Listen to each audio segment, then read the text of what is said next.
تو اب میں دعوت خطاب دیتا ہوں جناب محترم فرمان علی صاحب جو اس تقریب کی صدارت بھی کر رہے ہیں، گلگت عوامی ورکر پارٹی کی طرف سے نمائندگی بھی کر رہے ہیں اور سینئر تجزیہ نگار بھی ہیں. تو میں انہیں دعوت دیتا ہوں کہ جناب فرمان علی صاحب آئیں اور اپنے خیالات کا اظہار کریں.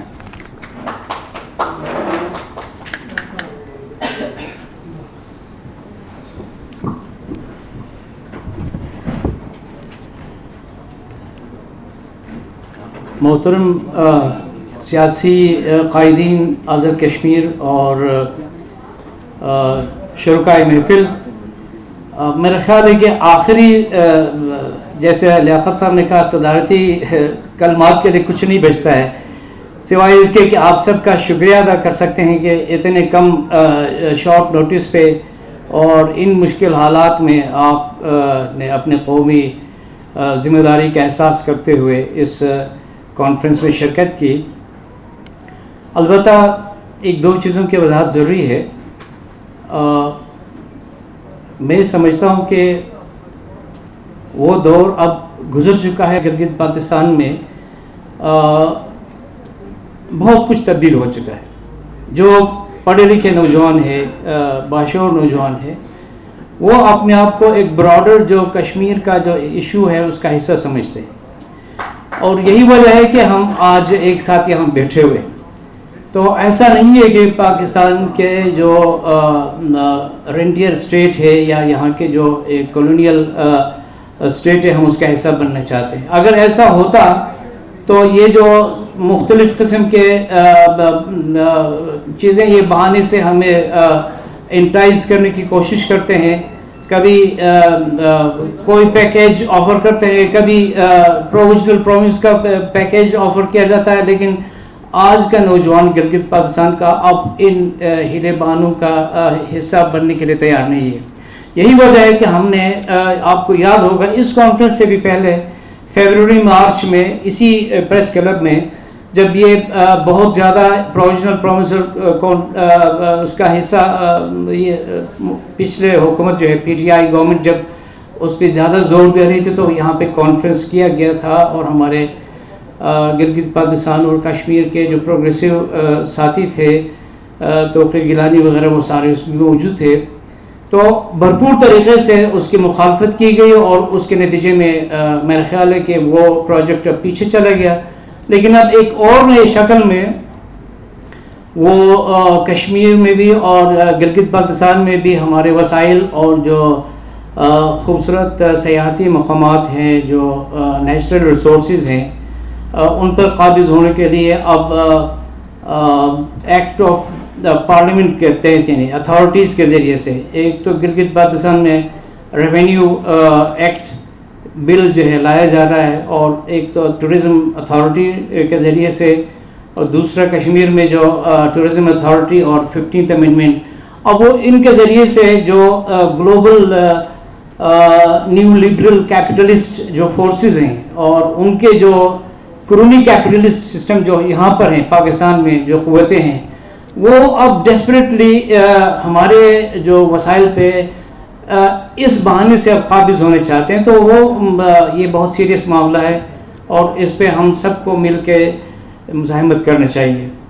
دوسری بات یہ ہے کہ ہمارے ساتھی نے سجاد صاحب نے بالکل صحیح کہا اور دوستوں نے بھی اشتیاق صاحب نے بھی کہ ہم ریئیکٹیو پالیٹکس کرتے ہیں، کشمیر کا ہو یا گلگت بلتستان کا. جب پاکستان کے جو حکمران طبقے کوئی گلگت بلتستان یا کشمیر کا حوالے سے کوئی پروجیکٹ لانچ کرنا چاہتے ہو تب ہمیں ہوش آ جاتا ہے.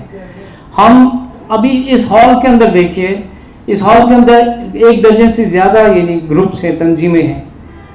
یہ خود ہمارے اپنے یعنی لیے ایک سوال نشان ہے کہ کشمیر کے اندر گلگت بلتستان کے اندر پروگریسو قوتیں جو ہے، نیشنلسٹ فورسز جو ہیں، وطن دوست قوتیں جو ہیں، وہ خود یکجا کیوں نہیں ہے ابھی تک؟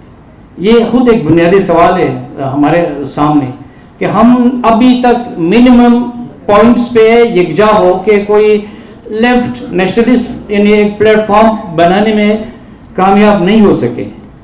اور اس کا نتیجہ یہی ہے کہ حکمران طبقے جو پاکستان کے وہ ہماری اس کمزوری سے فائدہ اٹھا کے مختلف ہیلے بہانے سے ہمارے خطے کے وسائل پہ قابض ہونے چاہتے ہیں.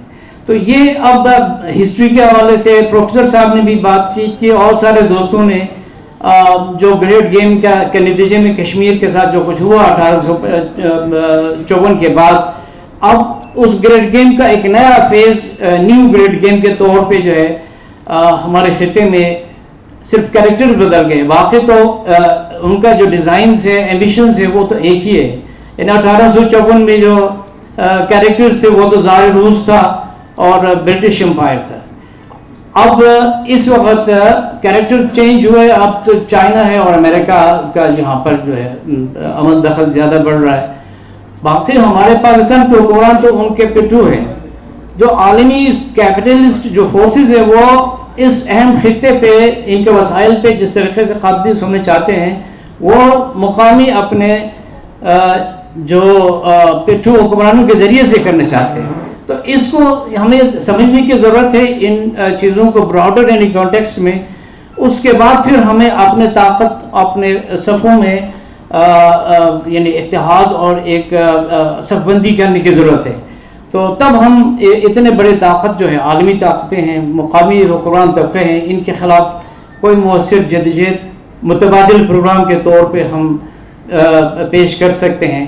اور اس میں میرا خیال ہے کہ ہمیں لیفٹ کے ان قربانیوں کو نہیں بھولنا چاہیے. پاکستان کے لیفٹ سے ہی ہم نے سیکھا ہے چیزیں، ان سے ہی ہمیں طاقت ملی ہے. اگر کوئی مشکل پیش آیا جیسے گلگت بلتستان کے کانٹیکسٹ میں ہم بات کریں، بابا جان کے جو جیل 9 سال جیل کے دوران پاکستان کے لیفٹ نے ہی ہمیں طاقت بخشا اور ہمیں سپورٹ کیا اور ہماری ایشوز کو ہائی لائٹ کیا. آپس میں کوارڈینیشن کی کمی ہو سکتی ہے، کمیونیکیشن کے مسائل ہو سکتے ہیں، لیکن لیفٹ کے پاکستان کے لیفٹ کے اپنے جو مشکلات ہیں، جو اسٹیٹ ریپریشن ہے، ریاستی جبر، اس کو بھی ہمیں دیکھنا پڑے گا. اور پھر ہمیں ان کے ساتھ اپنے تعلقات کو بہتر بنانے کی ضرورت ہے. اس لیے کہ جن طاقتوں کے ساتھ ہمارا مقابلہ ہے وہ بہت خوفناک ہے. یعنی ایک ایسا یعنی مسلح ریاستی ادارہ جس کے پاس یعنی اکانومی کے اوپر بھی وہ قابض ہے، سیاست کے اوپر بھی قابض ہے، مذہب کے ایشوز کو بھی اٹھاتا ہے. تو ایسے یعنی خوفناک طاقت کے ساتھ لڑنا جو ہے صرف کشمیر کے لوگوں کا مسئلہ نہیں ہے، بس کی بات نہیں ہے. یہ گلگت بلتستان کے لوگوں کے بس کی بات نہیں ہے، یا پاکستان کے جو لیفٹ کے مختلف گروپس ہیں یہ ان کی بھی بس کی بات نہیں ہے. تو ہمیں سب کو مل کے ایک براڈر لیفٹ کی جو ہے ایک پلیٹ فارم بنانے کی ضرورت ہے. اور اس کے اندر یہ تمام جو مسائل ہیں، جو سوالات ہیں، ایکولوجی کا مسئلہ ہے ہمارا، خواتین کے مسائل ہیں، قومیتوں کے مسائل ہیں، یہ 2 3 4 طبقاتی ایشوز ہیں. ان 4 ایشوز کے اوپر ہم پورا نہ صرف پاکستان اور کشمیر کے اندر بلکہ پورا ساؤتھ ایشیا کا مسئلہ ہے یہ. ہمیں ان کے ساتھ بھی اپنے تعلقات کو بہتر کرنے ہوں گے لیفٹ کے ساتھ، تب کہیں جا کے ہم کوئی امپیکٹ ڈال سکتے ہیں. ادروائز صرف یہ کہانی دہرانے سے ہی ان کانفرنسز میں صرف اپنے آپ کو خوش کرنے والی بات ہوگی. اگر صرف یہ باتیں دہراتے رہیں گے تو میری گزارش ہے کہ جتنی تنظیمیں یہاں موجود ہیں کم سے کم یہاں سے جب اٹھیں تو کچھ منیمم پوائنٹس پہ اگلا لائحہ طے کریں کہ بھئی ہم نے کوئی کشمیر گلگت بلتستان کا مشترکہ کوئی لیفٹ کا نیشنلسٹ تنظیموں کا کوئی پلیٹ فارم بنانا ہے. یہ جو قراردادیں ہیں انہی ایشوز کے اوپر، تو اسی کے اوپر ہم اگلا کوئی طے کریں، اس کا کوئی شکل دے دیں. اس کے بعد پھر ہم اپنے اور ایشوز کو بہتر انداز میں لوگوں تک لے جا سکتے ہیں اور اپنے اسٹرگل کو آگے بڑھا سکتے ہیں. تو ان الفاظ کے ساتھ آپ کا شکریہ. بہت ٹائم ہو چکا ہے، تو میرے خیال سے یہ چیزیں طے کریں. اگلا پھر ہم کوئی اس کا فالو اپ میٹنگ کریں اور اس کے اوپر پھر ہم کوئی لائحہ عمل اپنا طے کریں کہ کس طرح اسٹرگل کو آگے بڑھانا ہے. بہت شکریہ.